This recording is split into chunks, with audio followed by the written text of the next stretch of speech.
Students, कैसे हैं आप लोग? आई होप कि बहुत अच्छे होंगे और आपका जोश भी पूरा भरा पड़ा होगा क्योंकि चल रहा है टॉपिक जेनेटिक्स। स्टूडेंट्स, आज के टॉपिक में हमारा बहुत ही बेहतरीन टॉपिक है जो कह रहा है पैरेललिज्म बिहेवियर। अगर हम कंपेयर करें किसके बीच में, chromosomes, between chromosomes and Mendelian factor के बीच में, तो क्या दोनों में समानताएं थी? क्या पैरेललिज्म का मतलब क्या होता है? डेफिनेटली समांतर वर्ड समानताएं से आती है। पैरेलल से वर्ड आया है पैरेललिज्म। जब कोई भी देखिए एक लाइन सेम तरीके से आता है तो इसको पैरेलल बोलते हैं कि नहीं, और इसी वर्ड से है पैरेललिज्म, यानी जो ये ऐसा है दूसरा वाला भी वैसा है। तो इसमें कह रहा है कि जो क्रोमोसोम का फैक्टर हमने पढ़ा क्रोमोसोमल थ्योरी ऑफ इनहेरिटेंस में, मेंडेलियन फैक्टर्स के बीच में क्या समानताएं हैं, ये बातें कह रही हैं। तो हम लोग अब इस टॉपिक को देखते हैं। बहुत इजी सी समानताएं हैं जो इसमें बताया गया है, क्योंकि मेंडेलियन फैक्टर्स के बारे में हमने समझा था।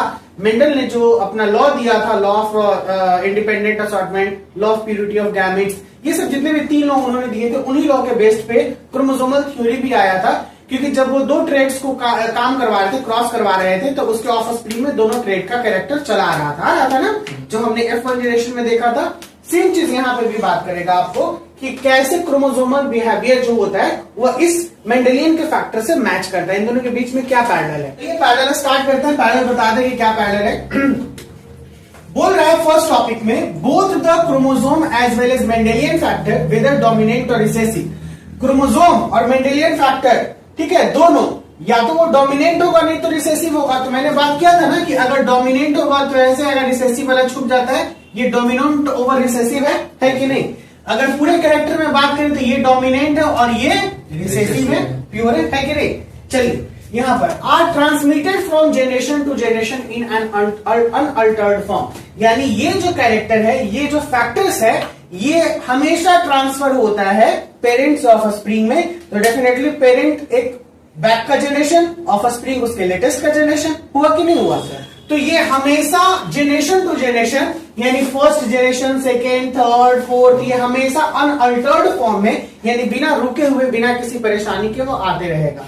कोई दिक्कत? ये पहला फैक्टर बताया था।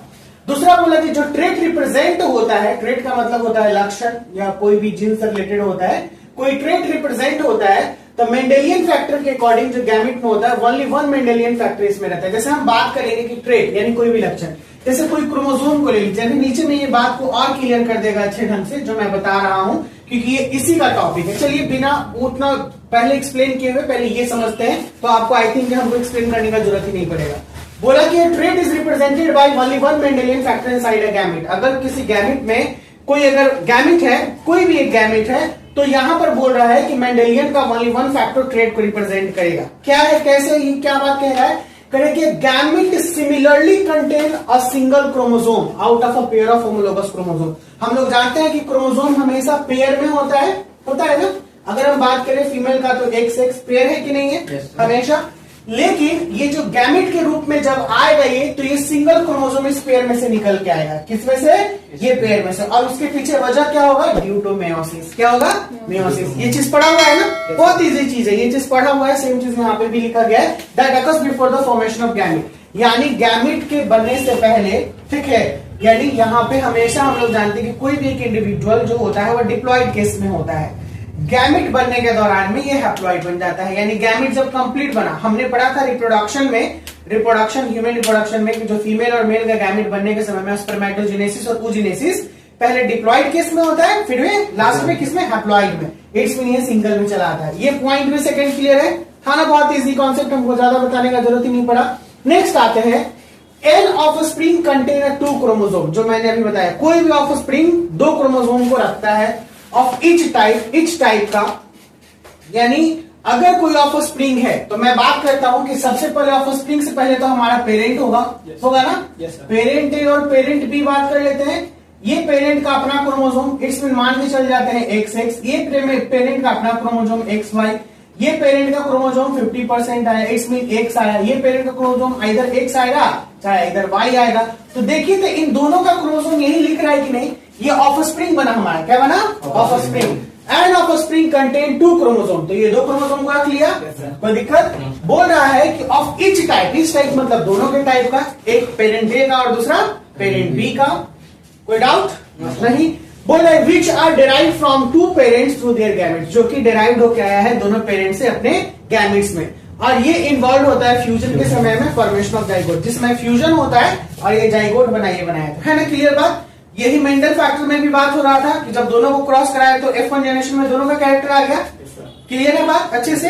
And the last one is इसी का टॉपिक है, it also contain two Mendelian factors for each character, यानी ईच कैरेक्टर के लिए जैसे मेंडेलियन ने कहा था कि 2 फैक्टर को रखेगा, ये भी 2 फैक्टर को रखे हुए।